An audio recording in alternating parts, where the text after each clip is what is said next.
at a parent involvement paraprofessional and you would Xerox that, you would put Lisa Gill's picture underneath that caption. And I don't say that lightly, because in times like these, you need to have that one face, that one person that parents can look to. And that's what she does. And I'm proud to say that Lisa Gill is Jesse Keene Elementary School-Related Employee of the Year. I love Miss Gill because she's nice. Like, she gives us stuff, and it just makes me feel good.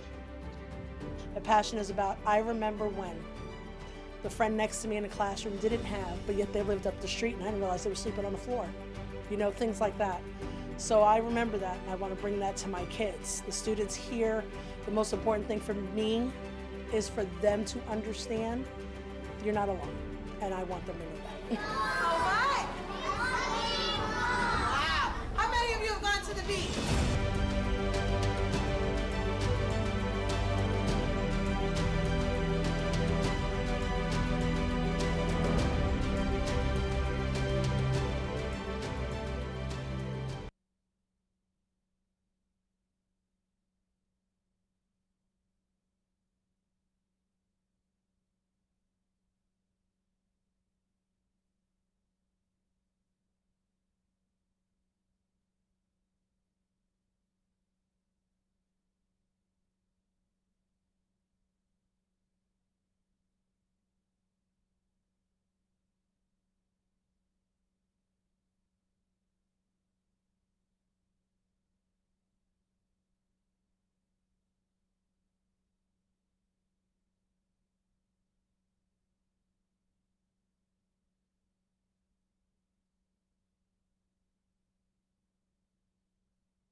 My name is Ma F. Graham. I have been an ELA and Social Studies teacher here at Blake Academy for 12 years, and altogether I've been a teacher for 17 years. And I love the friendly going back and forth today. And I wanted to become that teacher who taught students what I didn't learn as a child. I wanted them to get the experience to know that there are other ways to learn how to do things versus just sitting at your desk and reading all day. Everyone has the ability to learn. I try to make sure I know like what are their interests so I can add those things in there, that we have activities that go along with pencil and paper. I try to make them believe that they can do it when they think they cannot. Yes or no? And I just try to get them out of their seat. You can't go. I got that one right. I know I got that one right. I saw it in the book. I saw it in the book. Move, move, move. My turn. We have like board games that we can play with vocabulary, and sometimes we'll have spelling, and then we can play like board games. We can choose our characters. I think Miss Graham is the best teacher because she's very caring and she's really sweet, and she gives us awards for things that we've done. She has a lot of rules. She's strict, but she's really nice, and that's how you know she cares about us. When I think of her, I think of just someone who is just very selfless and genuinely loves and cares for her students. I have her old students, and they always talk to me about ways that she's impacted them, not only educationally, but as just people. And so that inspires me, because that's the reason I became a teacher, is to become someone like her. Make sure you command the classroom. When students know that you are in control, not only for them, but also with them, they will do better on their assignments because they are more relaxed, they are doing what they're supposed to do, and they are trying to get the job done to make sure that they are successful. I don't get a lot of sleep at night, but coming to school, when I see these babies, when I see teachers here who are doing a great job every day, that is what gives me strength to make sure that I keep going, that I keep pushing myself, and I keep pushing them to do their best.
Good afternoon. I would like to welcome everybody to the Polk County Public Schools work session. Today is Tuesday, July the 27th, 2021. And at this time, I'd like to turn it over to Superintendent Hyde to run our work session today. Mr. Hyde? Ma'am, good afternoon, Madam President, members of the board, members of community and staff. Thank you for being here this afternoon. I'm sorry I'm not acclimated yet to a 12:30 start time. At this time, I'd like to bring Mr. Steve Warner to the dais. He will provide an update and a presentation as to community liaison position. This was a position, as you know, that the board and Superintendent Byrd authorized to serve one of our communities. He's here to provide an update because the board had previously acknowledged the interest in expanding the program, but wanted to first hear about the successes and or potential barriers moving forward. So, Mr. Warren, it's yours. Thank you very much. So it's my pleasure to be here today to discuss the last 2 years of my professional career here at Polk County Public Schools, and that is the creation of the community liaison position focusing on the greater Winter Haven area. I did provide a copy of the presentation to all board members, Mr. Bridges, Mr. Hill, and Mr. Hyde, so you have copies there that we can follow along with. So, big question.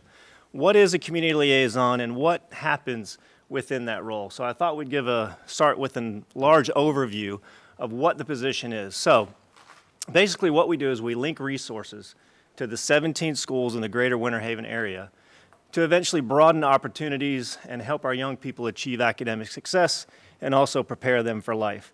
Now that's a large, broad statement, and we'll continue to break that down as we move through the presentation. So what do? The first thing is you have to advocate for the success of all our schools and our students. And that's the big thing. You are the cheerleader, you are the advocate for the schools and our students into the community. You also look at providing long-range plans for effective community relations. And that word effective is very important in this statement, because you have to be an active listener to your principals, your teachers, and the community and business leaders to make sure you know and understand what the needs are and how you progress with that. And of course, you're constantly providing channels of communication throughout the district, within our schools, and throughout our community entities. And at the end of the day, you're communicating what those proposals are that you're working on to the larger community. And to me, this next one is extremely important. And that is as you interpret and analyze school and community needs. So each school has different needs that they need satisfied by a potential business partner. Business partners have the same needs. They want to get involved with our schools, but they need to know how. How do I get into the school? What are the things that you need me to do to support programs and support learning that takes place within the school? So we work on there. From there, you're working with those stakeholders, not just to identify what the issues are, but also how those solutions come across and how we better serve our students. Then you're working with instructional staff to create those community initiatives. So we work across the board with many different departments here within the district to support community initiatives, workshops, programs, you name it, it's working across the board. And then it's the nitty-gritty when you're down in the trenches and you're actually coordinating activities with our parents, our resident business community, and also our community groups. So this is an overview of the focus area of the 17 schools I work with in the greater Winter Haven area. Now, I want to preface this. This is the main focus, but I work for the district. I work for all schools in the community, but the focus is on the 17 schools in Winter Haven. And that gives you a little breakdown of the 2 high schools, the 4 middles that we work with, and then also our 12 elementaries. One note that we need to put on there is that Jewett School of the Arts is a K through 8. So that's why they're listed elementary, and if they're listed in the middle school area at the same time. So, now that I've given you that, I started with the district in January of 2019. So I'm sitting down at the desk in Michelle Townley's office at Eagle Lake Elementary, and it's what do you do? Where do you move first as you're creating this position? Because we have a blank slate to create that position. So I looked at this. At the end of the day, that first slide that I presented to you, it was about the success of students. How do we begin to align the different players in the district and in the county with supporting our students and having student success? So of course you're aligning the district with its success, you're aligning each individual school, our community and business partners, which is a very, very large group, and then, of course, our government agencies. This I added in here because I wanted you to know the process that I went through when I thought about creating this position. And I love this quote, is the process must fit the problem, or you're never going to find enough pieces to actually solve the problem. So what are the pieces to the puzzle as you begin to create this position? So I looked at what are those partner sectors, because we need to break those things down, because it's more than just the Winter Haven Chamber of Commerce. It's more than just a Legoland. So who are these sectors that are actually going to make up your business partners? So of course we look at our businesses, our community organizations. You're talking about Rotary, Kiwanis, different civic organizations like that. Public Education Partnership of Winter Haven Chamber of Commerce, Polk Vision, all fall within that area. Your government agencies, of course, City of Winter Haven. We branch out into the City of Eagle Lake, because when we talk about the greater Winter Haven area, a lot of our students come from different areas. So we want to make sure we're working with those other government entities also, and of course the county. Our families are a big part of that sector. Our faith-based organizations, which sometimes are overlooked as opportunities to support our schools and our students. And the big one that I think is overlooked are our senior citizens groups. So there are some connections right now in schools with senior citizens group, but this is an area that you can really tap into to really support our students. And then, of course, I think all of you know that in Polk County we have a very strong college and university presence. So those are our sectors. To break that down a little further, these are some of the folks that I work with on a day-to-day, weekly basis. Of course, the Public Education Partnership of Winter Haven is really a strong backbone to this position, and we get a lot of support for that advocacy group in Winter Haven. Katie Worthington and the Winter Haven Chamber of Commerce, huge supporter of what we do.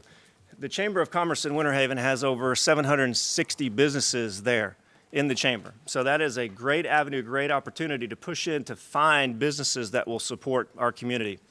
Also the City of Winter Haven, very good business partner. We work constantly with the City of Winter Haven on all different sorts of projects and ideas. And then a few others that we work with that really support our schools. Citizen Bank, the Freedom Tour, which we spoke about a couple of months ago when we had Mr. Williams here, who's supporting our mobile food pantries. You see Legoland, Tico, Winter Haven, Rotary, State Farm, and Central Florida Healthcare.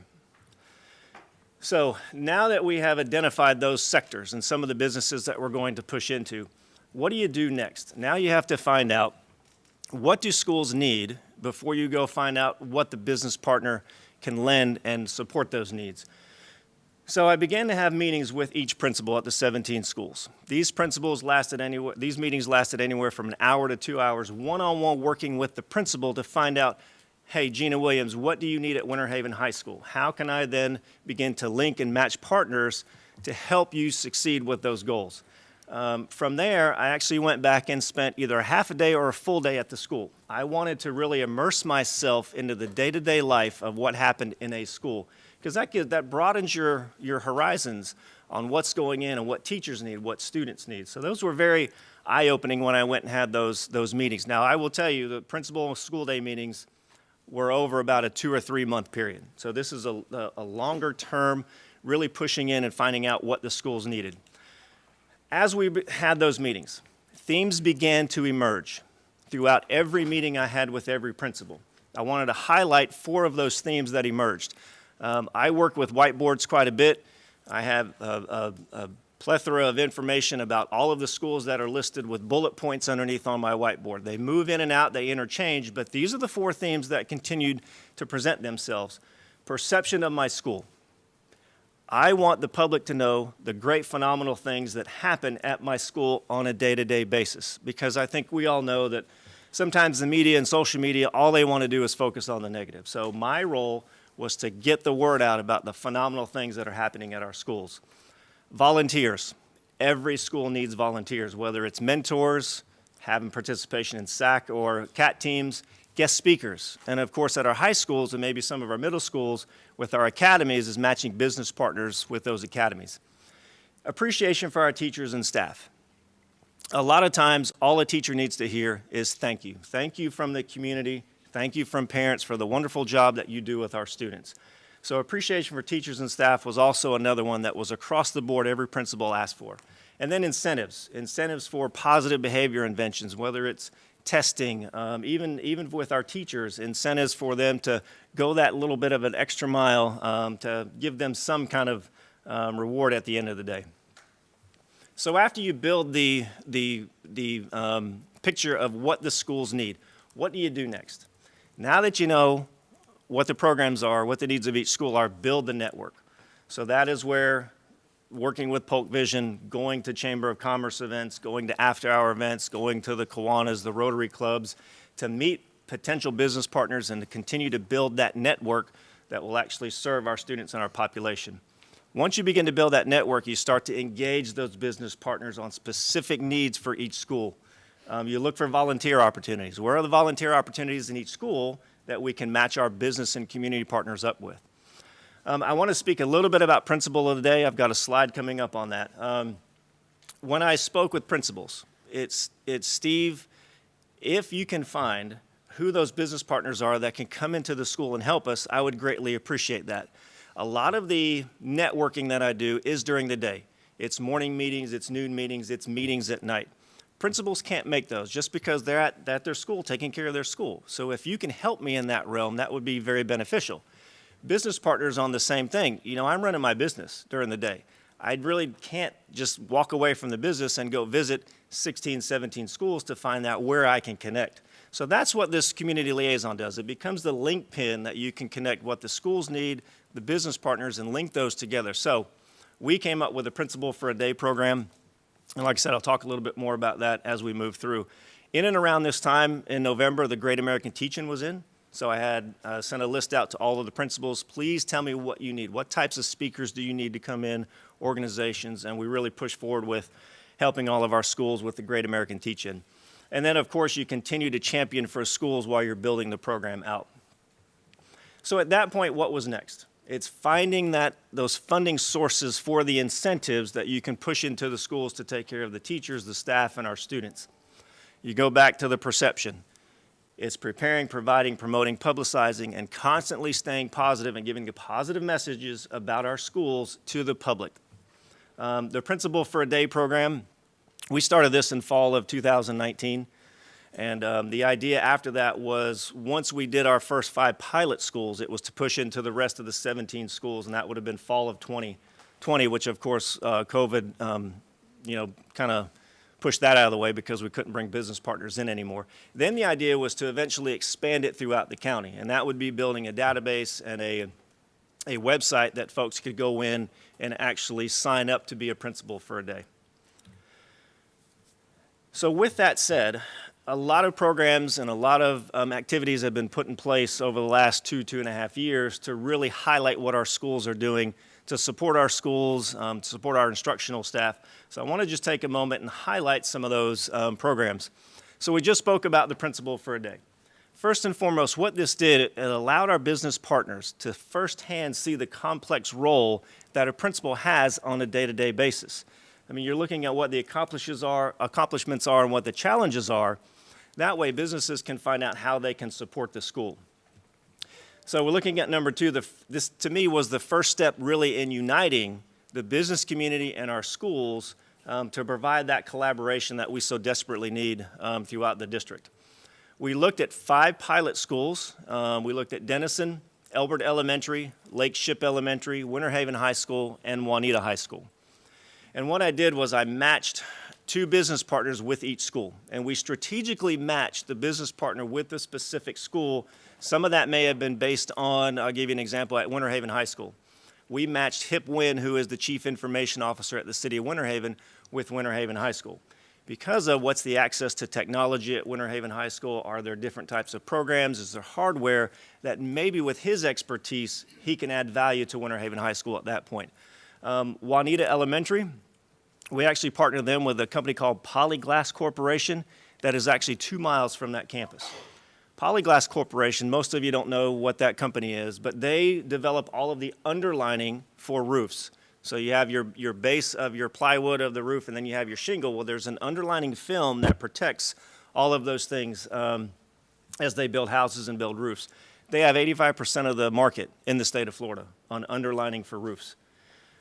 So when we matched Polyglass with Juanita, it was actually a match made in heaven. So we spent the day touring the school. We came back as all the business partners. Superintendent Byrd was there, and we had a discussion on what were the experiences of each participant in that principal for a day.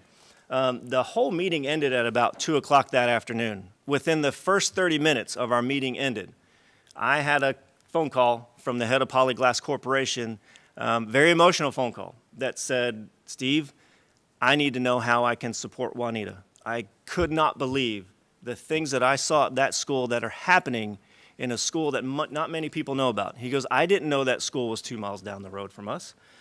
So we discussed how they could help, and he had a discussion with Principal Carballos at Juanita, and they needed a donation to support the initial or first-year teacher packets that each teacher receives. So he said, we want to make a cash donation. They donated $3,000 to Juanita Elementary. From that, with conversations, we worked with Susan Copeland at Polk Education Foundation, and they actually matched that $3,000 donation. So it was a total of $6,000 just from that day that came in to Juanita Elementary. From there, they became a business partner with them. As COVID was coming in, we were working on a day that all fifth graders could come to Polyglass Corporation, tour the factory itself, and to see what opportunities were there for young folks to eventually possibly work there. Unfortunately, COVID came in and nixed that also, but that was a really great example of what could happen through a Principal for a Day program. So to me, this particular program really shines in how we can get that intimate connection of a business partner and a school just in a 5 to 6 hour visit. With that, State Farm corporate office used to be a strong supporter of our schools 10 to 12 years ago. They had a shift in their philosophy of how they worked with community partners. It was decentralized from the Winter Haven State Farm corporate office back up to, I believe it was Indiana. So, you know, when that happens, you lose some of the connections. So about 1.5 years ago, I reached out to State Farm, and we have begun to recreate and bring back that strong connection that we have with State Farm. And these are some of the things that State Farm has done for our schools in the past. We've done a school supply drive last fall at Denison and Snively Middle School, where we brought in, I think we could serve about 200 to 300 students at each school with a pack of school supplies specifically for elementary and middle schools. We continue to do campus beautification projects. We've worked at Pinewood and Snively Elementary, and in 2 weeks we will be at Jewett Academy doing another beautification project there. The nice thing about this is State Farm sends out its employees as volunteers, and through their program, if you have 40 hours of volunteering through State Farm at a particular site, they actually write a grant through State Farm, and they end up receiving $500. So of course what we do is we do 4-hour periods of time with a minimum of 10 volunteers, so we hit that 40-hour threshold. So Snively and Pinewood have been the recipients of $500 grants through State Farm because of that project. Also, I think I just mentioned as campus beautification, we're going to be working with Jewett Middle Academy in 2 weeks. And then our clothes pantry. This one's going to get me a little emotional because we had a huge donation come in yesterday through State Farm. So I think you all know State Farm is very, very big on khaki pants, and Jake from State Farm in his khakis and his red polo. So in one of my meetings with Todd Bennett over at Westwood, we started talking about his clothes pantry and the need that Westwood has for a clothes pantry. I won't get into the details of why they have the clothes pantry there. You can just imagine, but it's a clothes pantry that gets a lot of use from its students. So I said, Todd, what would you need? He said, if I could get 300 khakis, whether they're shorts or long pants, that would be just a blessing to us. So I approached State Farm, and of course, State Farm was very excited about it because it fit their marketing and PR.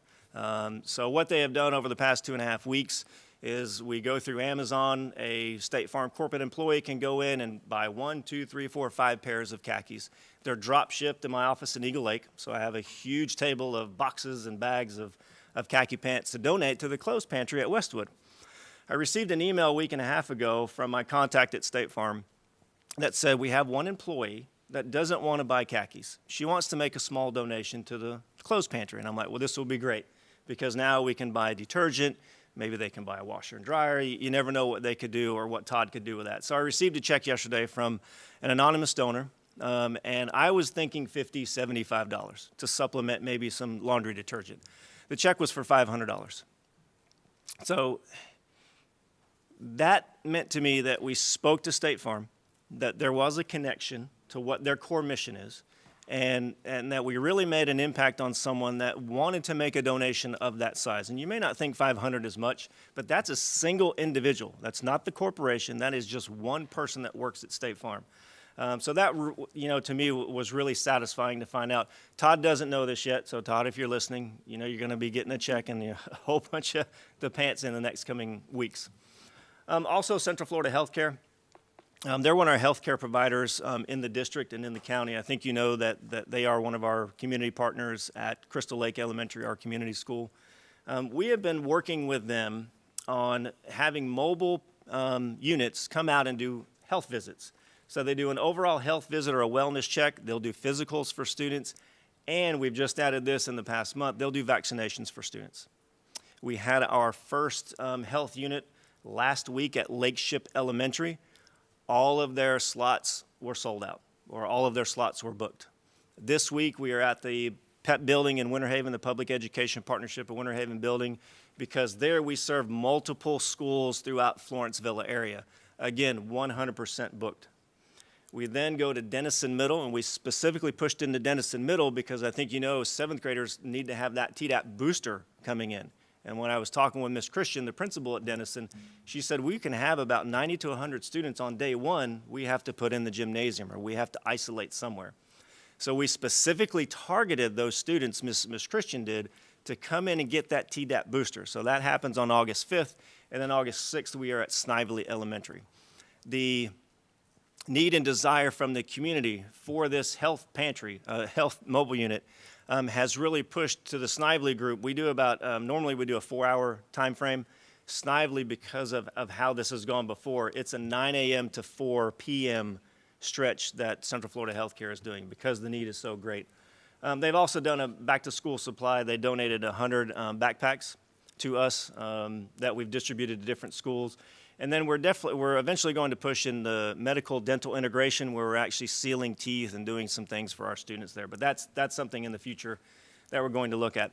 Some current projects that we worked on this past spring, looking at the specific schools. These are incentives, giveaways that principals can use that they specifically ask for from my position and of course our business partners. That just kind of gives you an overall view of some of the things we've done at each specific school. Of course, because of COVID, we had some really good partners that stepped up and provided masks, disposable wipe, and hand sanitizers to our schools. Some other projects that we're working on, we work very closely with Polk Vision. They have a phenomenal program called Know and Grow. It's a program to where you're pushing into digital literacy, teaching parents of our students about computers and iPads, how to access the district website and a lot of the programs that we have here in the district. We just finished that one up in partnership with Polk Vision at Lake Ship last week, and we have a few more that we're pushing into throughout the district in the near future. Community Fest is a program sponsored by the Winter Haven Chamber of Commerce. That is where, of course, just as it says, all members of the community come in for a day in downtown Central Park in Winter Haven, actually all 3 parks in Winter Haven. Right before we were shut down for COVID a year and a half ago, we actually have all 17 schools participate in that. That's the day that a school can come in, set their table up, really show what the students are doing. A lot of times it's artwork. Sometimes the academies may have robotics team come out, but that's really where the community can come out and make one-on-one connections with our schools and our students. We continuously work with the Public Education Partnership of Winter Haven's mentoring program. The Junior League of Winter Haven, we help with their food distribution. And a really interesting one that we've worked with is through the City of Winter Haven Fire Department and Ridgeville Tech. The City of Winter Haven Fire Department was decentralizing some of their fire stations because they didn't want COVID to come in and spread and take out an entire fire department of 40 firemen. So they tried to break them up into sections of 20, and they were looking for a site, especially in the Lucerne Park Road area. So we worked with Ridgeville Tech because there's a house that sits there, Ridgeville Tech, that's actually perfect to house a fire truck and firemen and all that. So we're continuously working on that with the City of Winter Haven Fire Department and Ridgeville Tech. So I know that's a lot of information, and at the end of the day, you want to know what's the return on investment. So the return on investment from a funding standpoint and donations over the last 2.5 years, I want to put a little asterisk next to this, is the fact that really when you've been working on it, it's been about 1.5 to 2 years of actually beginning to ask for donations. It's been about $500,000. And I know you're going to ask me in a minute, well, Steve, I need you to show me really where that money comes from. And I'll show you there in a minute. But these are where those buckets of money are coming from and what program slash idea that it supports. So student incentives, volunteers, educational events, teacher appreciation, campus beautifications are a large one, and then of course our mobile food pantry that we spoke about 2 months ago. So that's the quantitative side of it. I don't want you to turn to it yet, but when the presentation's over, the last 2 pages are the Excel spreadsheet that will show you the date, the donation that was made, the amount of the donation, what school it went to, what program it supported. I did leave out, because I know this is going to be a public document, I did leave out the names of the donors. Some donors don't mind their name being out there, but some did, and I didn't want to just have one blank, and so I just left that out. But if you look down through that and you have a specific question on who those donors might be, maybe because you want to reach out to them one day, please feel free to call me, and we can talk about who those specific donors are. But this is really, to me, where the rubber hits the road. It's the qualitative side of what our principals and our community members think about this position as we look to expand into other areas of the district. This is from Susie Nelson at Chain Lakes High School. I know these quotes are long, but I highlighted the key words that I think really should stand out. It's the critical asset, supporting students and staff, the culture of our students and staff, providing various incentives to keep students and staff motivated. And then it's to create the partnership. This is a specific one we did with Chain Lakes through Advent Health to support fitness, health, build positive and supportive relationships, develop partnerships to equip them with resources to support the various needs of the school. Next is Nildas Carabalos at Juanita Elementary. And it's the willingness to listen to our need. As we move forward with the community liaison position and we look to expand and look at who may fill those roles, active listening and participative conversation really is a big key. And this is one that really stands out. And it's to see things through a new lens. And I think that's very important to hear from our principal, is because we're not just sitting in a box. We're really looking at new opportunities, looking at a fresh way to build relationships, of course, with our community leaders. She talks a little bit about Polyglass and Legoland. And at the end, this really shines. It's the hope and endless opportunities that a position in a role like this can create for a school. Again, Bill Dawson at Elbert Elementary is communicate the workings of what we're doing at our schools to the business and local governments. It's the communication, the goodwill and awareness that help our community's leaders understand the process and practices that happen at a school. And I get that from a lot of community leaders. What's actually happening at that school and where can I push in to help? It's really to better understand the system we have and then support the needs of our schools. A testimonial from our large community partner, the one that we work with really basically on a daily basis, is this foundational role has established a conduit. We spoke earlier about the link that we have with our 17 schools, and this is really it, the conduit for businesses to foster community engagement, optimize resources, maximize relationships, and create the process to better the lives of the students in Winter Haven and the surrounding communities. Winter Haven Chamber of Commerce, it's to have a primary point of contact, and I think that's key, is having that one point of contact that a business or a community leader can go to connect with. And Ms. Worthington says it's a game changer in the area, and I think it has been. It cuts through the red tape so businesses can make connections and that they're more accessible to those businesses. And it's to be laser focused on the improvement through community partnerships. In addition, one of our really strong business partners, Central Florida Healthcare, it's the opportunity through this position to collaborate with the community to streamline efforts for both parties. And now we begin to look at efficiencies and streamlining what those efforts are. It's to be able to communicate with one person, to catalog the needs of each school, which those are cataloged so we can easily make partnerships throughout our business community, and then align those services and products so we can best utilize the greatest need to each school. Tampa Electric, Nick Plott, it's really opened our eyes to the needs and challenges of our schools. When you hear those things, you know you've hit a home run, especially through a Principal of a Day program or other things that we do. opening the eyes and needs to the challenges that our schools face on a daily basis, and to be able to see firsthand the gaps that the private sector can fill. And, so we can necessarily succeed. And then the partnership with TECO and Polk County Schools has immensely grown the value that they have, especially with, as Nick says, our current success is the future success of TECO. So as we begin to develop that whole student, as we're having our students learn and grow and eventually graduate, really helps the success of their business. And last but not least, State Farm. Of course, they greatly appreciate the role because we've been able to do so many things with State Farm to connect their associates who are looking to volunteer. And then with these opportunities, they can more effectively and efficiently connect their volunteers, their employees to volunteer opportunities within the district. And to have a dedicated liaison helps ensure the community service opportunities for their employees. So, I know that was a lot of information, 2.5 years worth of work that we went over in about 20 minutes. And I'll be glad to take questions, but I do want to preface something, and I think two people that really need to have their names heard for the great work that they actually put me in a position to do what I've done. And that is Michelle Townley, who was my supervisor for the first 1.5 years, and currently Victor Duncan. So I'm based out of Eagle Lake Elementary in the Associate Superintendent's Office for Elementary Schools in Winter Haven. So when I first came in, Michelle and I had quite a few discussions about where does this role go. So she actually, took me out of a box and she said, go do your thing. Start to develop the position and let's have the ebbs and flows happen. If we need to rein it back in, we will. But with her attitude and the way she assisted me and helped me, I think that was a big game changer in how this position developed.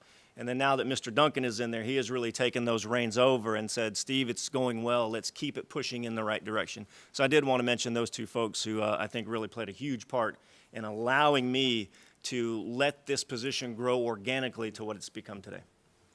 So thank you. I'll take any questions that may be there. Ms. Fortney? Well, thank you. That's quite the presentation. I'm sure you learned that from your kids, how to present, Yes. since they're so awesome. Thank you. I just need to know how I clone you for District 3 or expand your duties into District 3. You can't have them. That's too bad, Sarah. I think Mr. Wilson and Ms. Reynolds are like, no, we can't. So I know Mr. Hyde and I have actually discussed the expansion of this role as we move forward. I think I know that there has been another position that has been targeted for the Lakeland area. But I think as we continue to move forward and this position develops, continues to grow, I think those are discussions that Mr. Hyde and Mr. Hill and I can have on how we expand this into different roles. And not just how we expand it, but develop a profile of who actually makes a good liaison. And I will interject this right here. I don't think it necessarily has to be an education person. I think it needs to be more of a development or fundraiser officer, a public relations person, because a lot of what I do is working with communities and building networks and building those partnerships. And I think that really is the key, is to have someone that's really a development officer, so to speak, as we move forward. Looking forward to it. Ms. Reynolds? Thank you. I just want to give a really quick history on it for those that weren't on the board when this position was developed. This came out of the Winter Haven area was looking for some way to get engaged with their schools. They didn't feel like they could meet the needs of their schools, and they wanted to help, but just didn't know how to help or where to start. So this position is something that there were months to a year of meetings about with this with Superintendent Byrd to how do we meet the needs and how do we make these connections. I think the Winter Haven area is fairly pleased, judging by the number of people who insisted on coming to hear today what was going on. You'll notice we have several Winter Haven area leaders that have said, this position is essential. I've had 3 principals call me in the past 2 days to say, do we need to be there for this tomorrow? We want to make sure he's not going anywhere, because they truly do see the benefit and having this community liaison position. I will say to Ms. Fortney's question, I think part of the success is being able to focus on Winter Haven. Mm-hmm. We have a huge county, so trying to focus on 150 schools, you can't have the intimate relationships with every single principal and every single school community that you can when you're focusing on 17 schools. So I do think as we're looking at the position moving forward to expand the reach of one, I'd be very concerned because I do think the intimacy of a smaller area is part of the huge success that we've had with it in Winter Haven. I think I had Ms. Miller and then Ms. Fields. Thank you. This is a lot of great information. I do have a couple of questions, and we talk about growing this position. We have 17 municipalities. There's not schools in all of them, so you are serving the greater Winter Haven areas like Eagle Lake and Dundee and those areas. So I want to continue that when we add positions. And this is very similar to what the Polk Education Foundation is doing. So I don't know in the hierarchy of where things are governed or where they will be because you're the very first one, but I would like to see that partnership or very closely working with them because one, we want to be able to track who we're going to get things from so we're not double asking, especially our large corporations. I'm a State Farm kid. I was raised there. My sister's an agent if you need somebody. But anyways, we want to make sure that we're not going back to State Farm all the time or Geico and Lakeland because we have so many opportunities. So that would be my one concern when we start adding people that we're working very closely with the Polk Education Foundation. Also, I want to thank the Winter Haven Chamber for being so receptive. When I first was going around and meeting people, they were very complimentary of this idea, and this is what we needed. They did talk about the red tape. It took so long to get you here, and we don't want to do that with adding positions. We want to be able to create you as a pilot and be able to repeat that. So have we looked at Lakeland Chamber or the East Side into Haines City and Davenport? Are the chambers recognizing your program? And talking about what we're accomplishing in Winter Haven? Yes, very much so. So I do quite a few presentations in the greater Lakeland community. A lot of that are Rotary organizations and some other civic organizations, but I am a member of the Northeast Chamber Education Committee. They reached out about a year ago and wanted assistance in how can we connect our business partners with our schools. They knew I couldn't push in and be a dedicated person to that area, so I actually went and did a presentation on this role, and then I gave a few suggestions on here's what you could do in order to bring your business partners in. So I work closely with them. Like I said, I'm on their education committee. I've actually worked with a few of the schools because if a school would reach out and said, do you have any connection with this particular item that we need? So I'll go ahead and work with them on an individual basis. We've done that in a few other schools. Spook Hill we've done quite a bit of work with. So yes, they see those things specifically to the Lakeland Chamber. I've not presented to them. But I think there is this groundswell that I think the folks in Lakeland Chamber and some other business communities could see the need for a liaison in that Lakeland area. But of course, definitely the Northeast area, I think, has more of a foothold in a foundation to build a liaison position because it did help me quite a bit that there was a foundation in Winter Haven through the Chamber, through the Public Education Partnership, through the City of Winter Haven, to really step in and have that foundation of support, an advocacy group that's going to support what you're doing within the schools. So I think the Northeast Chamber has a little bit of a foundation in place through their education committee. So to that question, I say, yes, it's there. I also want to go back to the first thing you said about working with the Polk Education Foundation. So I'm actually on their board. I am their current vice president. I've been on their board for about 12 years. So I work really, really close with Susan and her team. Now, this is an organic thing. So I know the thing you said about stepping on other toes, or as I call it, cannibalizing on our business partners and our donors. That's, as a development person, that's a thing you do not want to happen across the board. I also work really, really close with Jeanette Crowley, who's our strategic partnership person. So I remember a discussion we had about a specific partner. I reached out and said, hey, Jeanette, I've met with X company. I need to know, is there anyone in the district working with that company? Because if so, I pass it off to whomever it was, whether it's Jeanette, whether it's Reba Coyle in Multiple Pathways and Career Academies, whether it's Susan that she's working with donors for scholarships. But when you look at the Polk Education Foundation, much of their work, I should say our work, is with donors for scholarships. Yes, they do free teacher market where there's some overlap of what I do. So I am on a constant communication channels with those groups and organizations as we're moving forward so we don't have exactly what you mentioned is cannibalizing of potential donors, because that's the one thing a donor does not want to hear. I just did this for school A, now you're coming back and asking me for a different thing. So yes, centralized asking needs to be a part of this, but there aren't silos within what we do as development officers within the district. And I would consider Jeanette and Susan, Reba, and a few other people as development folks. We all communicate with each other, but this is just because we've known each other a long time. We all work well together. So that is happening within the district, but I would say not on a concerted basis, all under one umbrella. Yeah, I think that's important because silos is something that we really work to do differently here. And my district, like Auburndale, wouldn't require its own person, but it would have to eventually be incorporated into part of Lakeland and/or part of the Winter Haven as these opportunities grow. So I appreciate that. Lakeland, being the largest municipality and having so many opportunities, that person that's a much larger footprint, and possibly, I don't want to divide north and south because I live here and I'm in real estate and we understand that. But we do need to look at regionally what that would look like. My last thing is, I know you work with the principals to see their needs. I just want to mention one need as someone who represents the students with disabilities. We have no transition programs in Winter Haven, none. I've personally had conversation with Legoland and Polk State College. Dr. Valcanetti is very open to programs partnering with us.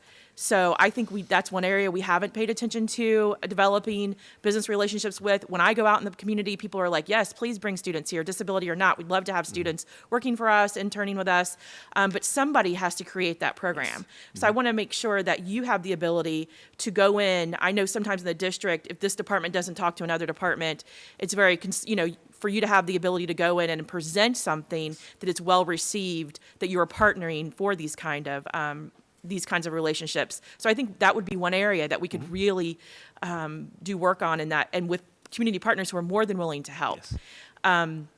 So I appreciate what you're doing with them, and being from Winter Haven and seeing how much the community steps up. It is a community that's willing to work and partner with our schools. I want to mention the faith-based community that you had talked about. I know Sarah Beth and I both attended a meeting with the Florida School Board Association, and we had talked about this in the past. There are districts that have faith-based committees, and that's something that is really an untapped market. Yes. Whether it's getting the prayer group or a group of community citizens to show up to cheer on a basketball team, or actually write checks to promote teachers or give incentives. Both of those things are needed. So having someone who can coordinate that in a community, I think it would be more effective at a regional or city level than having a district-wide committee. So that's another area I think that we really should look into. Totally agree. But I appreciate your work. Thank you. Yes, thank you. Ms. Fields. Thank you. Superintendent Byrd was very much involved in establishing the position that you're in. I know that you know that. And there were a lot of behind-the-scene meetings with a lot of community members out of the Winter Haven community. And I think that the gist was they wanted to make sure that they had a strong voice in their community. And when the position was established, it was established with the intent of it to be a pilot position and to see whether or not it would be something that we could duplicate throughout the county, and that it did bring value. And with all the information that you shared today, it definitely brings value. So I would just say that if we're going to be pursuing having this position throughout the county, that we make sure that we use the same model that was used when we started the position, and making sure that we have all of the key players at the table, if that's going to be something that we're going to do. And I'm pretty much directing this to Mr. Hyde. So I just wanted to say that. Sarah Beth gave the history. There's a strong history behind the establishment of the position, and we don't want to lose that.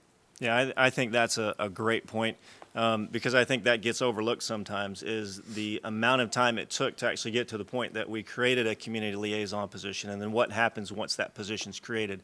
I know Ms. Reynolds said there was about a year and a half, but it was actually much longer than that. I mean, there was an advocacy group of folks that stepped up in Winter Haven that says, we want to see how we can come in and assist and help our schools. How do we do that? So there were years and years of that actually there was a group of an advocacy group in Winter Haven that actually conducted a large study and actually wrote an eventual white paper on it that then created a few things that were built in Winter Haven. So I think you're right, as we look at other communities to make sure that we get a lot of the information and data, because as Ms. Miller said, What I'm doing in Winter Haven may be a little different than what is actually happening or the needs of Lakeland. So that's where the focused person that can step in and really push into those needs is really beneficial. But I think you're right. It's getting all that information, getting that data to help shape what the eventual role will be for different areas of the district. Thank you. Ms. Cunningham? Thank you. Yes, and I too support the program. I think it needs to be expanded to all the other areas. And I would leave that to Superintendent Hyde to figure out how to do that. The one thing to me that's missing in here is all the income has been shown, but not the expenses. So going forward, I would like to see the cost, all the expenses for the 2.5 years, however that worked. I don't have the exact dates, but I would like to see a spreadsheet, if I could, on income that I see here plus expenditures. So as we move forward and make intelligent decisions in replicating this type of program throughout the county, we need to really understand our income and our revenue and our expenses as we look to replicate the program. Yep. So kudos to you. Great. That is a great point that you made, and Mr. Hyde and I have talked about that, because he said, hey, what's your budget? Right. Well, there really isn't a budget for this yet, because as a pilot, you just don't know. You do. So I will tell you that the presentations that I laid on your desk were at no cost to the district. You have folks that can help fund those things. So a lot of the expenses that my position incurs are actually through in-kind donations, or whether it be, Steve, we'll take care of this for you. So I think I do some travel that's through there. Sure. And I'm not asking for it now. I'm Right, just saying, right. if you can create a spreadsheet for yes, us ma'am. and give us both Yeah. ends of, that would be great, because as we look forward, we'll need those kind of dollars and those kind of figures to make intelligent Correct. decisions. So, Exactly. but thank you. Great program and great presentation. Ms. Reynolds? Thank you. Ms. Miller brought up a great point with Polk Education Foundation, and I know you mentioned the four of you work really well together now. That may be something that we want to look as we're expanding as to, I know it was following under our elementary regional, now it's falling under deputy. Is there a way to put it where it's more closely aligned to PEF? Because obviously 4 people, it's semi-easy to wrangle. If we end up with 7 community liaisons and now we have 10 people, how much overlap is that doing? That's just something that we may want to think about moving forward. Okay. Mr. Warner, thank you. No, thank you. I appreciate the opportunity. So as we get ready to transition, I'll wrap up this topic. So I've had several conversations with Mr. Warner and others, Ms. Copeland and everyone else involved, because there is a concern regarding oversight. I think it's great that we have a team that works incredibly well together currently, but as the need grows and as the program potentially grows, because that's the next comment, is how do we ensure continuity? How do we ensure that it's aligned to our ultimate objectives, and those things are aligned within school improvement plans and everything else, that we're identifying those in a meaningful way? I think we also have to take into consideration the reason, the impetus behind why this position was actually created was public outcry that they felt ignored. And that is a reoccurring theme that I've heard across our communities as I've transitioned, and even when we were interviewing as potential candidates. So there is a reality that what the regional superintendent provides for school-based administrators and schools to add local advocacy and smaller advocacy on a smaller scale to ensure that facilities issues are addressed, HR issues are addressed, and all these other barriers are removed to let buildings operate and function efficiently and effectively, this position brings to the community.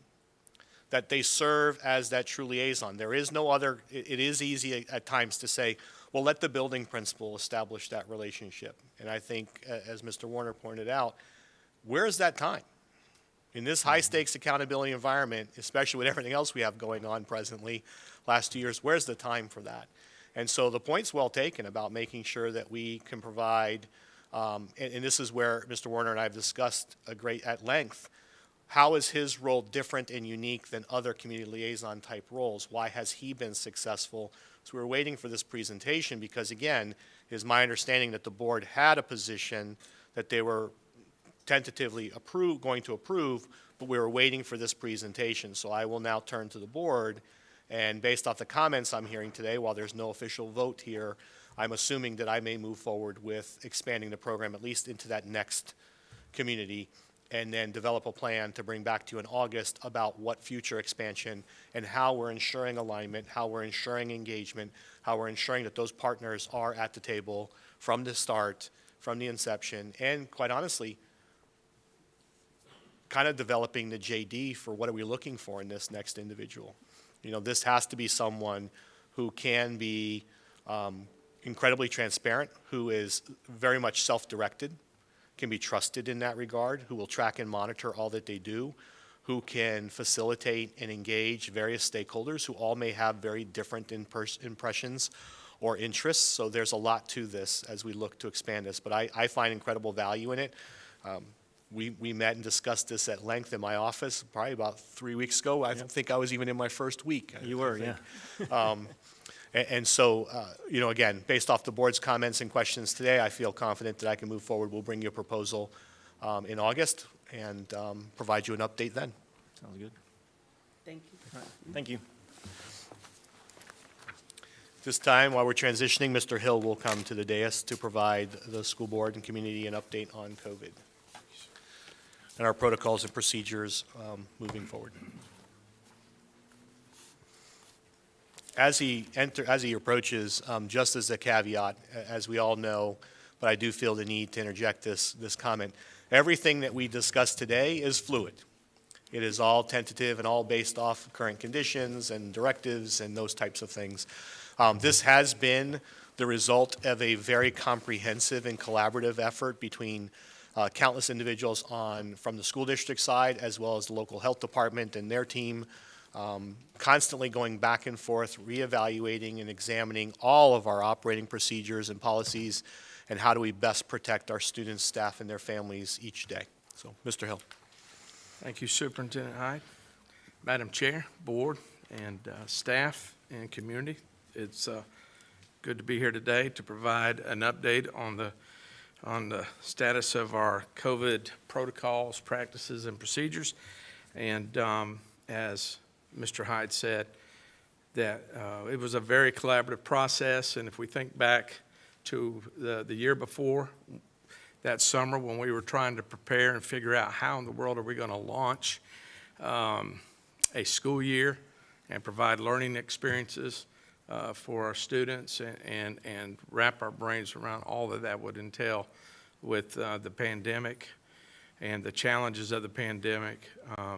It was through a collaborative process with a task force of community members, our staff, and our healthcare professionals, and then relying on feedback and input from all stakeholders in our community. And so much the same. Thankfully this year, as we looked forward to the upcoming school year, one of the things that we said internally was, thank goodness we do not have to build this again. We can take the time to analyze it, review it, and look at our current status and situation with COVID and then make some adjustments. And so we have continued with seeking feedback and input from our stakeholders. We've had tremendous participation, as Superintendent Hyde said, and we've received some great feedback. I have with me today, I always like to bring Sherry Scott and Audrey Kelly, who are two of our outstanding professionals that really help us in terms of making sure that we address all the needs that we need to address in regards to COVID. They represent our health services team and our health services division, and so they do a tremendous job. And once again, they have just done an outstanding job in helping us with this process. So they are here today to assist in answering questions. So before I begin, I will give a brief summary, but I just want to say that we're thankful that we were able to get out to you the COVID-19 response guide. You also received the back to school information that we're going to send out and the executive summary of the COVID-19 guidance changes. Superintendent Hyde also sent some very important information as well that answered some excellent questions from our board members.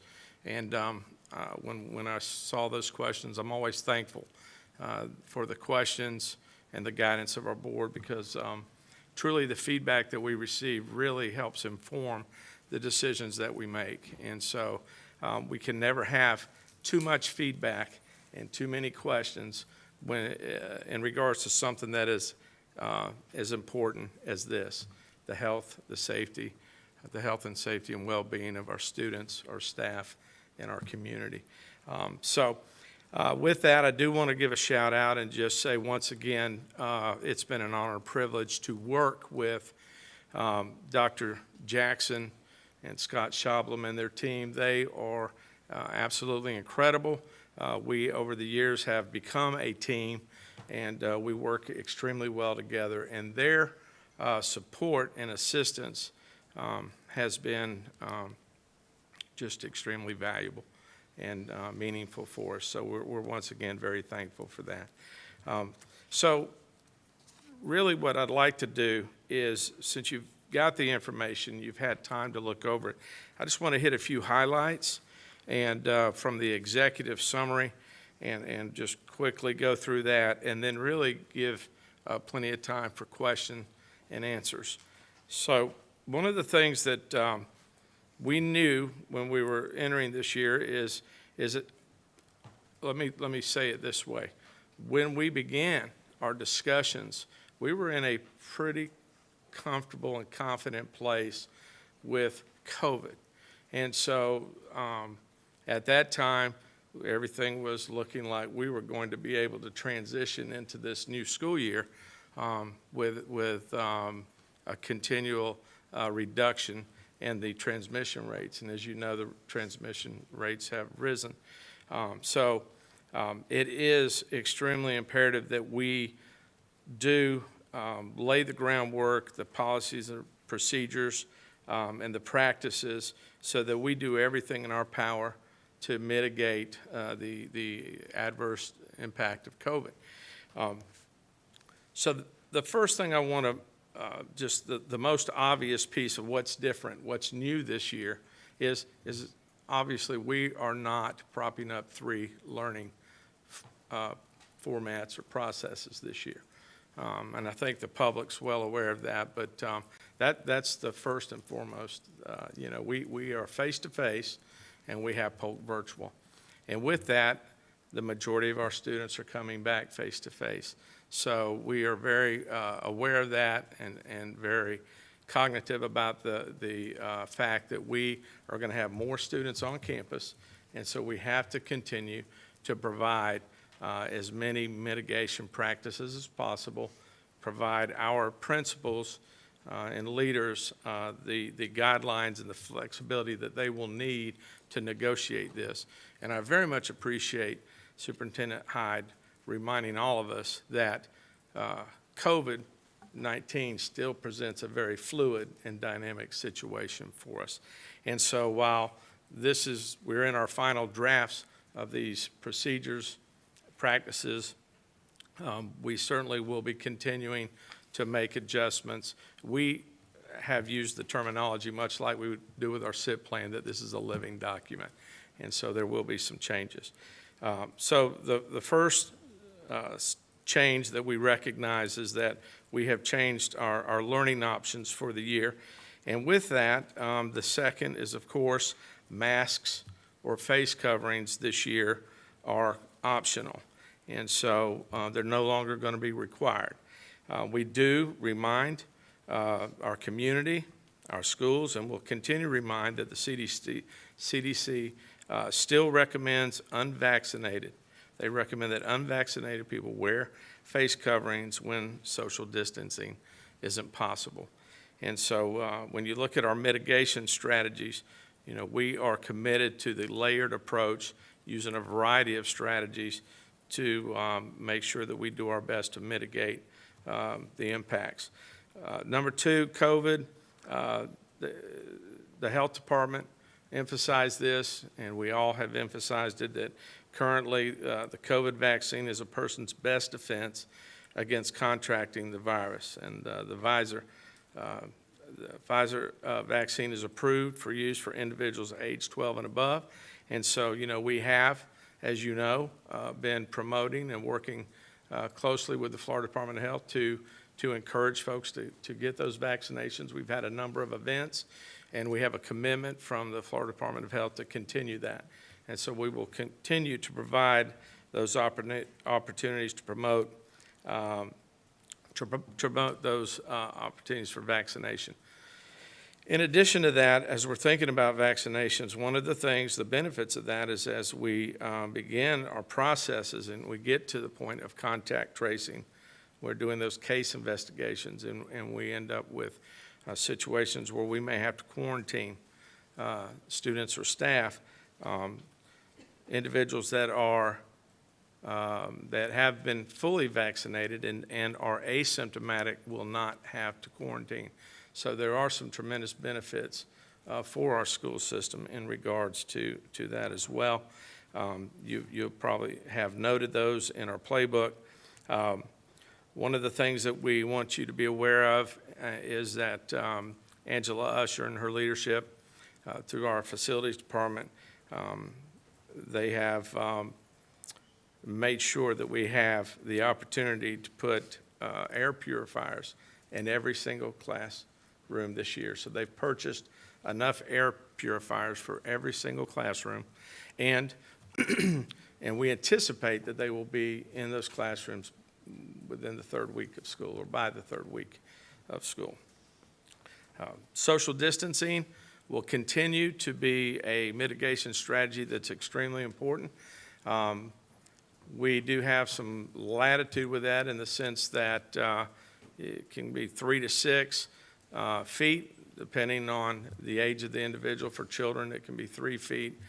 We try to get up to 6 feet, but we do have latitude because we obviously are going to socially distance based on what is feasible and to the very best of our ability. But we always encourage and promote to create plans for whether they're events or activities in any situation to socially distance to the very best of our ability and to as much as possible. We will not be utilizing the essential worker protocol this year. That protocol for 2 reasons.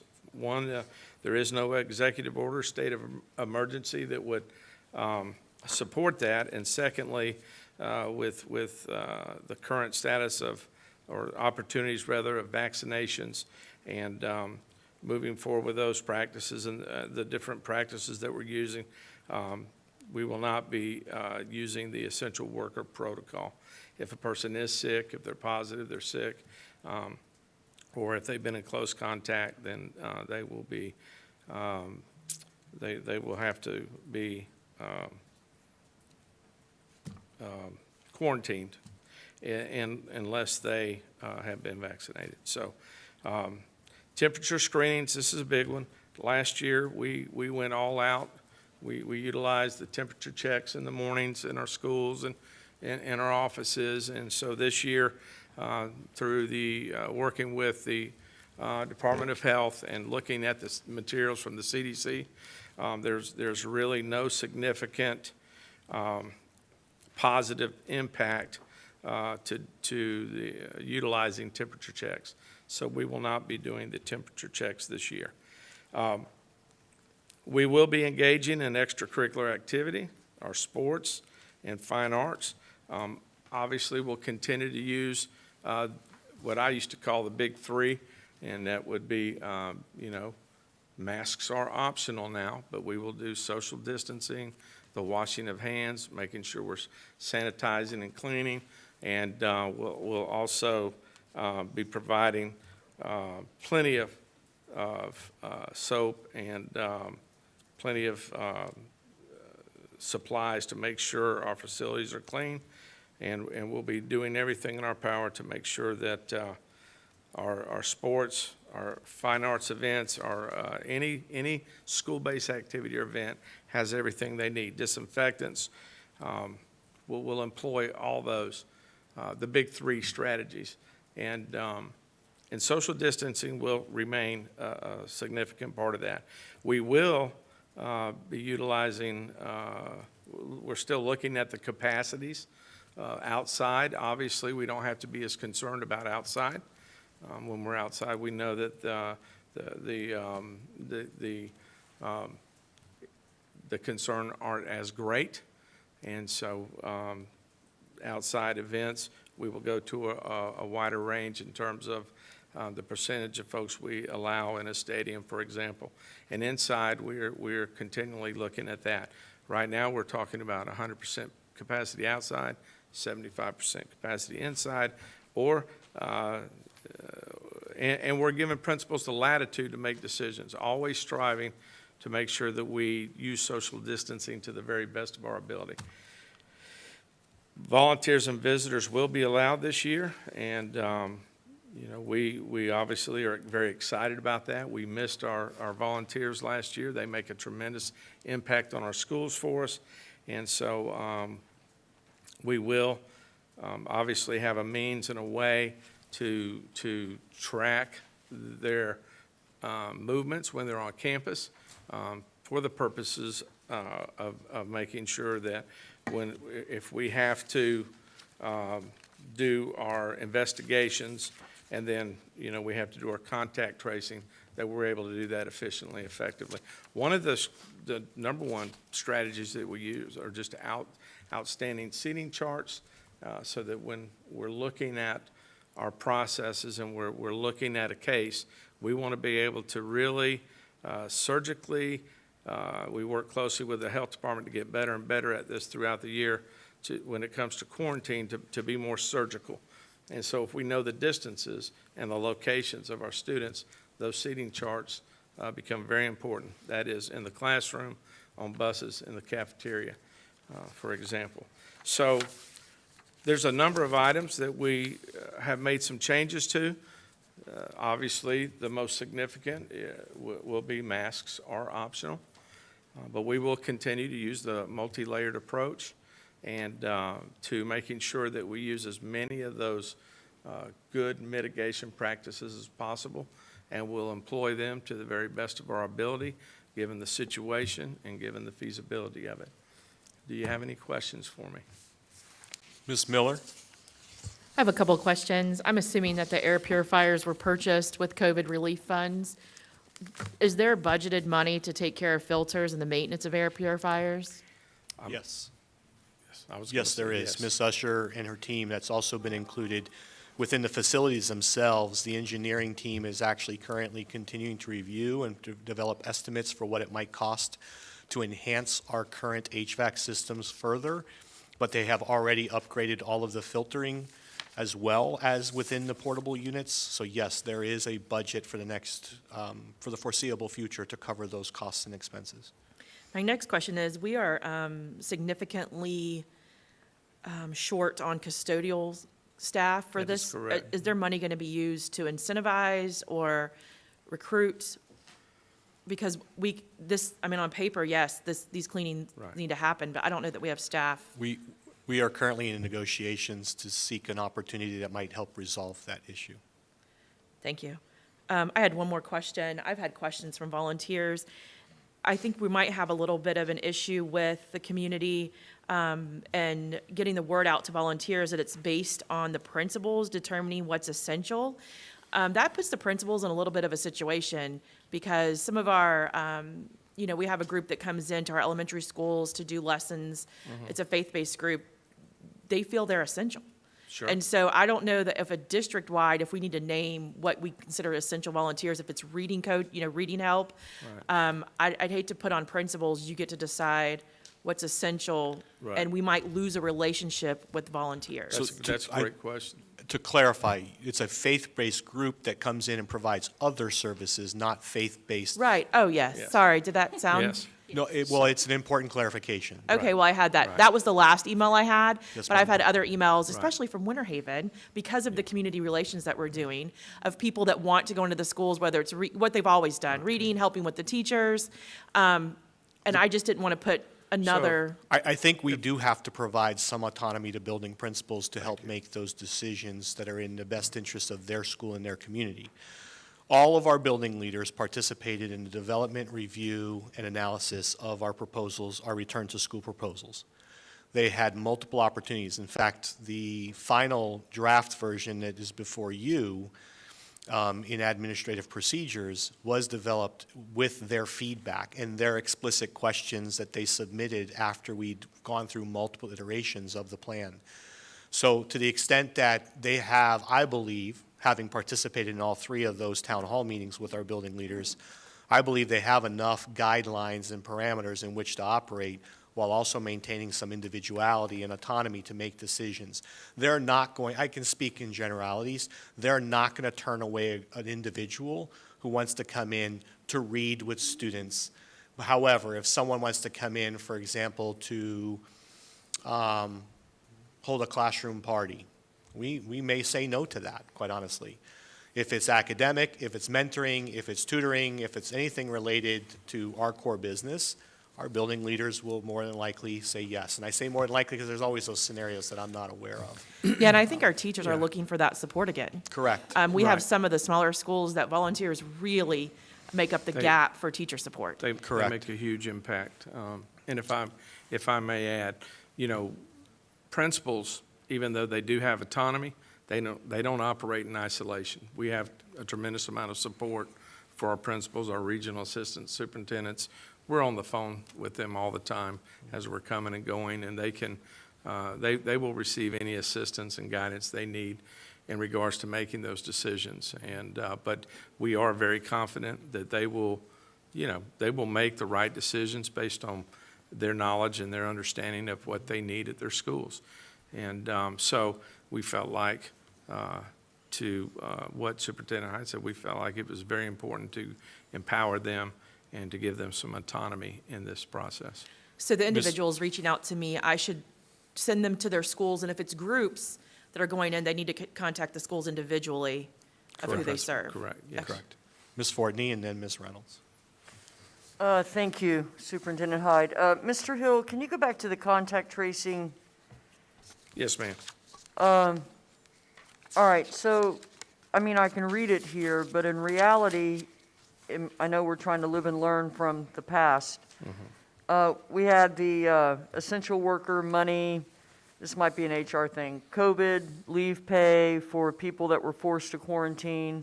That will discontinue. That was discontinued when the But, federal well, authority. I'm just trying to make it. You're talking public. about the essential worker, correct? Yeah, and, Okay. right, because people ran out of those 10 days because they were quarantined so much, and they still have lost their own personal time, and we have not paid them. They had to take, and so I'm looking ahead thinking we're going to be in a similar situation, because especially our elementary school teachers, kids are not eligible to even get vaccinated. And even if This is they're true. quarantined and they are vaccinated, now they're still taking, it's just like I don't know what the answer is, but it's concerning to me, the quarantining piece. So if I may, Yes. we did, and I believe you were copied on that email, our staff confirmed that all of those absences last year, if coded appropriately, were fully paid, is my understanding. So if someone is still yet claiming, and as I provided a response to that individual, if they claim that they were not subsequently paid for that leave, then they were directed to follow back up with HR in their school. So we did cover those. We have a proposal presently in front of PEA as to what situations we feel we should cover. And those relate to especially those individuals who cannot be vaccinated. That's what I wanted to get out publicly. Yes, Well, sir. that, I won't disclose much more than Right. that, simply because it is an ongoing discussion with PEA, and we have not ratified or finalized an MOU. So I'd like to leave that discussion for the rest of this week.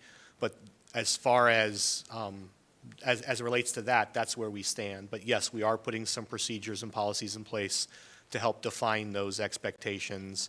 And I believe I previously summarized what we were recommending to the board, but I'll go back and see if I failed to do so, I can outline that for the board again. Well, so basically, let's go back to last year. If I still have somebody, I can send them, if it's coded wrong, if we miss somebody. If they feel it was coded incorrectly, they should go back to Okay, is HR. that- Okay, that was my first, and then, I'm sorry, Tedra?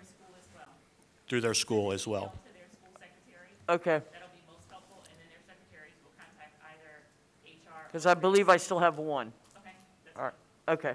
And then on the very last thing about field trips, could somebody explain the reasoning behind field trips not being scheduled at this time? Yes, so. Thank you. This is a draft, and we had much discussion about that. And when we sent it to you, we were still in discussion about field trips. And one of the great questions I had earlier today was in regards to field trips. So we were working on some additional language that basically provided flexibility for field trips, that was very much in line with our activities and events. And so we have reworked that, and we'll place that in there because a district this size, one size is just not going to fit all. Right. And so one field trip may be walking next door from Arbondale to Stambaugh, while another field trip may be getting on a bus and going to Daytona or going to Mosey. And does it matter, Mr. Hill, like what the guidelines are when they get there? Because I know that was kind of what we went Right. through last year with a Yeah, certain and the situation. guidelines are everywhere right now for Right. other areas. But what we're going to do is do the same process, and we're going to tie it to standards, and we're going to tie it to make sure that the criteria is connected to learning or something that is some experience that is beneficial for the whole child. Gotcha. So we've got cultural things that we do that infuse a child with all kinds of good, opportunities to grow and connect and develop. So the principals will be able to have latitude with that as well. Thank And you, I just wanted that's to a good clarify. question. Like Thank you. Shake I Shack, appreciate walking down, gotcha. Yes, ma'am. Part of this, too, is an extension of concerns relating to transportation. Not just social distancing on school buses, but right now, we do have several vacancies remaining in transportation, so regular throughout the day field trips might actually be difficult for us to be able to do and complete in order for all of our drivers and buses to be available for afternoon dismissal. So there's an acknowledgement there that because of staff shortages, that's an issue, an ongoing issue we're addressing. As it relates to COVID, we did ask for schools to push non-essential, non-academic, non-seasonal type activities later into the school year where they can just as easily be supported. But as Mr. Hill pointed out, we also provided the assurances, again, because I participated in all these conversations with our building leaders, that they can submit a request and they'll be reviewed on a case-by-case basis. And it's important for us to do that because a school may, let me give you a good example. A school may initially say, well, we can put 60 students on a passenger bus, so let's go ahead and submit a field trip request and we'll just need one bus. Well, no, we may say, no, you're going to have to actually take 2 buses in order for us to space students out on that for the rides. And again, to Ms. Fortney's point, where are they going to? And to Mr. Hill's point, more importantly, what is the specific alignment to what we're teaching, or what is the benefit to our students as far as the learning process or developmental process? Those are important distinctions. Thank you. And the good news is our team in health services did the lion's share of this last year. So they would submit their plan to the regional, and then the regional would submit the plan to them after reviewing it, and then they would provide feedback and assist them in making the If I appropriate. recall correctly, we adaptations. asked for a 2-week timeline in 2 which week, for them yes, to sir. submit, because we would approve every Tuesday and Thursday, but we asked them to submit their request 2 weeks ahead of time. It was their. Yes, sir. That's correct. Okay, thank you. Ms. Reynolds? I have a few, but Ms. Fortney answered most of them, I think, or asked most of them. So for who determines essential with the field trips is still school-based as well, for the Correct. most part? Okay. Correct. With the support and assistance of the regionals and our superintendent and the district staff. Okay. I want to make sure they, Have we, and it sounded like you answered this a little bit, have we released the quarantine vaccine information to teachers yet? Or to our staff, or that has not gone out? That is still in development. It's an MOU that we have yet to finalize. Okay. So they haven't had the opportunity, knowing that will get them out of quarantine, to get vaccinated? Oh, all of our staff should know. That's been well communicated, okay. that if you are vaccinated, you are You will not have to quarantine. are not required to quarantine. However, I do believe that with this new variant, we may get some new directions as far, because there was a CDC update this morning as it relates to certain circumstances, and so that we may see some, again, everything's fluid, we may see some recommendations that if someone's vaccinated and develops symptoms, they may be quarantined or asked to take a PCR test to confirm the presence or the non-existence of the virus prior to returning to work. So we would basically follow our normal sick day procedures in that regard, but that's for symptomatic individuals who have been vaccinated. Gotcha. And I just want to confirm, because I have one that I text when Ms. Fortney asked her question, that if they were quarantined because they came in contact at the school, those should have been covered? That is correct. So she should email her building principal? Okay. That is correct. Secretary, sorry. Sorry, principal secretary. Mr. Hyde and I spoke a little bit about this earlier, but one of the things on the document for the public was no dressing out for PE. Which I am not an athlete by any means, but I was on the dance team in high school and know that high kicks and splits and things are not physically capable in jeans, and we don't allow students to wear leggings. So I don't know if you want to. Sure. So I think right now the biggest concern is that in a mask optional environment, the number of students who would be scheduled to go into a locker room right now would far exceed any semblance of social distancing. And so the precaution right now is for the first quarter, as we were watching numbers slowly creep up, that we wanted to take every precaution. However, that does not exclude other programs that operate in smaller numbers to go into the locker rooms after, for example, after school, to dress out for athletics, for sports, and other activities. And so we would ask, and we've spoken with our building principals. Again, they were in agreement. Because this adds an additional layer of contact tracing. And if you take into consideration, just if I may, contact tracing requires that we identify any individual who's been within 6 feet of a positive individual for a total of 15 minutes. Not total 15 consecutive minutes. It could have been 3 minutes here, 4 minutes here, and it compounds over time. So that's the complication. And so putting that many students into a locker room with no cameras, we would have no ability to contact trace. And so if we were to quarantine, we would literally have to quarantine that entire class of students simply because we couldn't tell who was close to whom. So this was a precaution. However, to clarify, if someone, and there's a program that has a need, because there's much smaller numbers, our coaches were able to facilitate this last year. Our programs were able to facilitate this last year. Knowing that PE students would not be dressing each day, then the locker room does become available for high school programs and others that might need who operate in smaller numbers, to be able to dress out for that program. Dance is a good example that you brought up. So we would still have those opportunities. We would just have to structure it to ensure that there's appropriate supervision. Is there a way that we can explain that? I realize it's a 2-page document, but what's the difference between, the big PE, your personal fitness class isn't, but we have at Winter Haven, I know we have a volleyball class, a weightlifting class, that some of those smaller cohorted classes can do it during the school day? Because right now it sounds like nobody's allowed to change clothes at school at all. We have clarified that, I is- believe, for our building principals, but we can put out an additional summary. But in the public one that goes out, it hasn't been. So Absolutely, we that's- can I just- provide further If they can clarification. align. Yes. Awesome. And then my last thing, I'm and I don't know who asked the question about quarantine numbers, but thank you for doing so. Because it was, I don't want to say shocking, but it was just very eye-opening. We had 347,575 days of quarantine last year, which, in looking at the numbers, I think that's probably slightly underreported, mainly because there's one school that only had one student quarantined for 1 day, so I have a feeling they may have had more than that. But that's 43,101 students, and not all of our kids were on campus, because we had, I believe, 20% at the end of the year doing e-learning. Correct. That's a lot of days of education lost. Yes.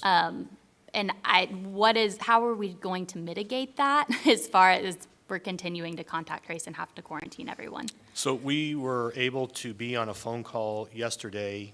We were contacted by FADS and asked, superintendents across the state were asked to participate, that Commissioner Corcoran would be available to address questions for us specific to masks, quarantines, and other issues COVID-related.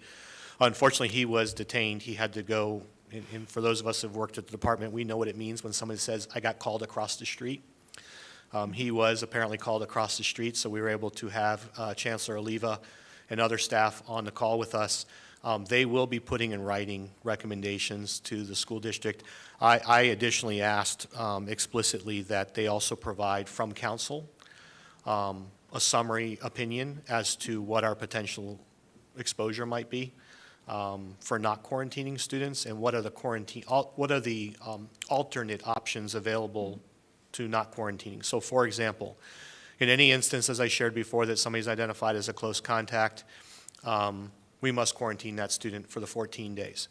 The reason for that is the reality that you can have asymptomatic individuals who are carriers and never develop symptoms, and then there are others who may not test positive because the viral load may not compound until they are at day 10 plus. And so you always run the potential risk of exposure to others. However, there are other districts and other schools that went with a quarantine optional approach, where so long as a student was not symptomatic, that student would be allowed to participate in class. Some options that we could explore potentially related to that, and again, it really depends on what guidance we receive from the Department of Education and from the legislature as it relates to this topic. I am, as I've stated, a proponent for quarantine. I just am. I'm a biology background. It's just where I'm going to live on this. However, in order for us to, and I do, in all transparency, want to be open to all options, then there are opportunities for us. For example, if my child were quarantined and he or she is not eligible for a vaccine because they're under the age of 12 and they're asymptomatic, could we potentially screen and test that student every day before they are allowed to enter campus? We could. That's an option we could explore. We'd have to develop and identify the process for daily testing prior to the start of school. We'd also have to be able, in an environment right now where cases are rising, we'd have to be able to procure enough of those tests and get them administered at our school buildings. But there are a lot of, right now, rapid tests that have a high reliability rate, and many are actually identified as having a commensurate level of assurance as a traditional PCR test. So again, so long as a student may not be not symptomatic, could we test them every day prior to them arriving to school? And there may be other precautions we have to put in place. So for example, they may have to be placed in a different area of the classroom. They may, for social distancing, they may have to mask. We don't know yet, so we're going to wait to see what options we have in front of us. And it's unfortunate we didn't get those answers yesterday, but we did ask for those. Thank you, I appreciate that. I think it's crucial that our students are in the classroom, which, we've preached for years. We've all seen Grady Judd and Superintendent Byrd's commercial for Strive for Less Than 5, that just having those kids in front of a teacher, especially for the population that can't be vaccinated yet, e-learning doesn't work all day long. I mean, I get tired sitting on a Zoom call for 7 hours. I can't imagine if I was 6 sitting on a Zoom call for 7 hours trying to learn. So whatever we can do to get them back in school, I think is crucial. Did poll 16 of our surrounding school districts to identify what their process was. And so all of us, I will tell you, while each of them had a position, they all said the same thing that I'm saying right now. It really is contingent on what the department tells us and what guidance we receive. So thank you for that. Ms. Fields, and then Mr. Allen. I had a couple of questions. A few of them were answered about the dressing out for physical education. I agree with Ms. Reynolds. I think that really needs to be clarified. If it's a smaller group, that they very well might be able to dress out. So, yes, ma'am. We can clarify that with our principals. I had questions as well about field trips, as Ms. Fortney referenced. And I know there are some field trips that can be done outdoors that would be suitable for students. Yes, ma'am, right. And I understand about the transportation issue and the drivers and everything like that, but I think definitely as we get further into the school year, it would be nice if we could address that and maybe allow some leeway. Yes, ma'am. So just for clarity, we are going to provide that language to allow principals some leeway and flexibility with that. We're going to obviously continue to look at field trips, events, and anything school-related activity, but we will adapt that language to align with the activities and the events, so that they could choose to do so if they feel confident and comfortable that is essential and it meets those criteria. Thank you. And just observation, it's going to be an added layer of work for the principals of the schools, having to enforce all of the things that we have in place, that we're putting in place. Yes, ma'am. So we're going to need to make sure that the support is there for them, which Yes, I'm ma'am. sure that it will be. Were the students assigned seats on the buses this past school year? Yes, ma'am. Okay. I would think there would be an added layer of responsibility for the bus drivers as well. Yes, ma'am. We'll assign them again this year. Okay. This is probably a question for Mr. Hyde. Ma'am? As you know, and as many of us know, we are now in the red zone in our county, and the cases are increasing. And my question to you is, when and if do we get in a place where we have to go back to not encouraging masks, but saying that masks will be required? Does that make sense? It does. So your question, if I may, is at what point may we take the direction and make the decision that we're going to reinstitute mask wearing Correct. universally? And that question right now is probably more of a legal one than anything else. It's the data right now. We have a higher rate of positivity and a higher rate of infection and a higher rate of hospitalization now than we did previously. However, we're waiting on some directives, quite frankly, because as you know, this has become a hotly contested topic and an issue that not only are we going to struggle with, but school boards across the state and across the nation are struggling with.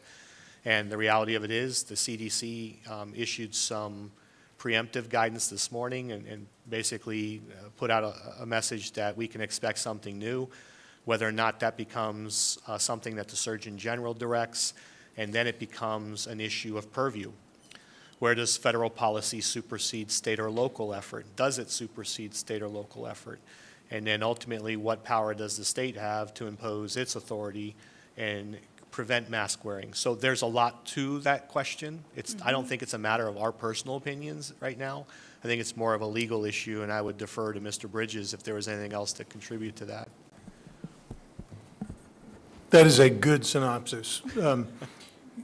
We're watching this. We know that Governor DeSantis has very vocally, very publicly planted his flag where he intends to stand, and it would probably be difficult for him politically to back off from that position at this point. The Centers for Disease Control, generally speaking, do not have police powers to exercise to compel local school districts to do things. That's not to say that there are not other ways of doing it. There are federal funds that flow to the district, and if federal agencies cut off federal funds, that has an impact. Likewise, with the state, there are things that the State Board of Education may not be able to impose directly, but through the power of the purse string, they can persuade local entities to behave in ways they wish to behave. The bottom line is you remain a home rule organization, and the final authority to compel mask wearing in schools is going to end with the School Board of Polk County. But there are certainly things that the federal government and the state government can do to make that surface a warm one to dance upon. Does that make sense? Yes, it does. Thank you. I just wanted to make sure that we were thinking, which I'm sure that we are. Yes, ma'am. Right. Absolutely. We track it probably every hour.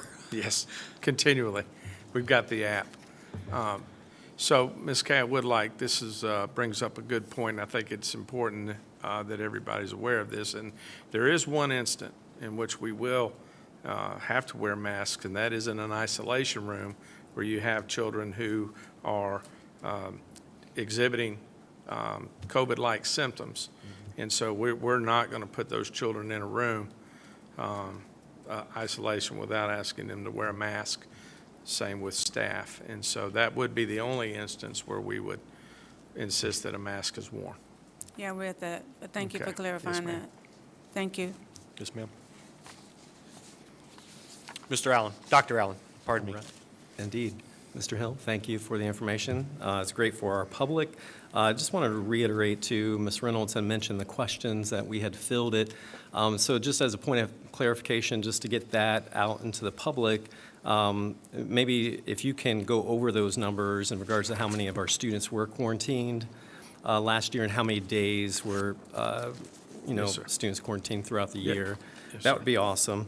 And, well, I'll just go ahead and let you. Get those numbers? Yeah, get those All right. numbers Yes, out sir. to us. I have a couple more So thoughts. the total number of students that were out, and the total number of days was 347,575. And keep, we, obviously, our school-based personnel do their very best in terms of accurate accounting and recording of that AT code. That is basically 43,101 students. And so that number, the reason why that number is so high is because obviously students had multiple absences. In terms of cases, there were 3,280 cases that contributed to that whole process. And this is school-based staff when I give you this number. There were 940 staff cases. So the Polk County Public Schools, obviously the Florida Health Department, investigated 3,280 student cases, 940 staff cases for a total of 4,220 cases, which had a significant impact Yeah. on our schools. And, we could say our mitigation strategies worked. I mean, if you look at our numbers across the board, and I think the state DOE, when they issued that memorandum and comparing different districts that did not have the mask mandate and the ones that did, there was no differences. And that's a great conversation to have, but I think, again, we should celebrate how minimal of an impact of COVID-19, especially on our elementary schools. And what's nice is we can, and I hope that we're looking at the data because right now we're theorizing, right? We're theorizing what's going to happen, but we have all this data from last year that we need to look at. And in my mind, I think we should be minimizing some of the mitigation strategies. I think, the contact tracing was too much, and as you noted, we threw that net pretty wide at the beginning, and we started to narrow it down. I am curious if a parent receives a phone call that their child's been contact traced, can that parent push back to find out when and where they were, how many minutes they were exposed? And if that clarification was not offered to the parent, could the parent then choose to send their child back? So I would like to have a little bit more information on that contact tracing process and how if it's a two-way interaction that a parent can have with that call center. Yes, sir. And I'm not sure if that's happening or not. But yeah, looking back at our cases last year, what's great, I'm looking at some of the ones from last year per school, 1% over an 8-year span, or 8-month span, 0.0% on average per week, like at Cleveland Court, for example. And I could go on and on. The data's there. There was one question that was posed as well. We all saw the response, what worked and what did not work. I thought there was a great response there. It said the health department shared that local charter schools whom did not require quarantine of close contacts unless symptomatic were in a constant state of being identified in an outbreak status was the response there. And I thought it was a good response because we did have charter schools, right, that had a self-choice on that within the district. And so I looked at our high schools, and on average, if we look at every high school, the average was 4.17% as far as active cases. And looking specifically at the charter school that, allowed that, it's like within a 1%. So I see there's an opportunity to reduce that. Now, I know that we're waiting on the Department of Education and that opportunity to connect with Corcoran, but I just want to get that out there as well. I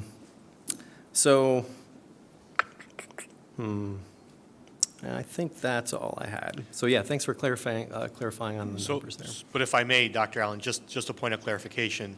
The positivity rate's unrelated to the status of an outbreak being a school being or classroom being identified as an outbreak, because it's time sensitive, and it must be 5 cases that are linked to each other within a specified period of time. And so the positivity rate may not always reflect cases that are linked. So when we say that a school, for example, a charter school, was on the bubble, for example, they may have had 4 cases, multiple students who were linked, that were identified as being linked as transmission. They may have been waiting on that 5th case. Had that 5th case arisen, they would have had to close. That's not an option at that point. That is where the health department does have some authority. And so it's important for us to keep that in mind, is that, as we work, if we do choose to work to mitigate quarantine, and that number, that 340 some odd thousand students or days of quarantine, again, with a very low overall positivity rate, was a direct link to contact tracing because of the specificity in which it occurs. One student who is positive could arguably take out, let me rephrase that, could arguably have impacted 40, 50 other individuals.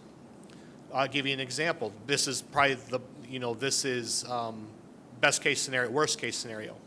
Student's a bus rider. Student has some symptoms, takes Tylenol in the morning to mask their symptoms, gets on a bus. Every student within 6 feet of them for the duration of that bus ride now becomes a close contact. That student then goes through their entire academic day. Every single classroom they sit in, all the individuals within 6 feet of them become a close contact. Cafeteria, if there's assigned seating, any individuals within 6 feet of them now become a close contact. After school activities, clubs, sports, all those things. So the potential net that one positive case casts is what ultimately led to the very high numbers. And I hear the concern, and I absolutely do not disagree with Ms. Reynolds or anyone else who says where's the balance between safety and ensuring that, because there's more than just academics we're worried about here. For students who are quarantined multiple times at no fault of their own, what happens to that student as far as their ability to socialize and engage with others in a meaningful way, and how are they becoming disenfranchised and disengaged? There is a balance there. And so I think our best option at this point, for our board, for me to comfortably come to you and say this is our best option and best recommendation, I'd like to see what the department gets to us hopefully by the end of the week, so I can provide you with a very comprehensive summary of what they're asking, what our recommendations ultimately will be, or my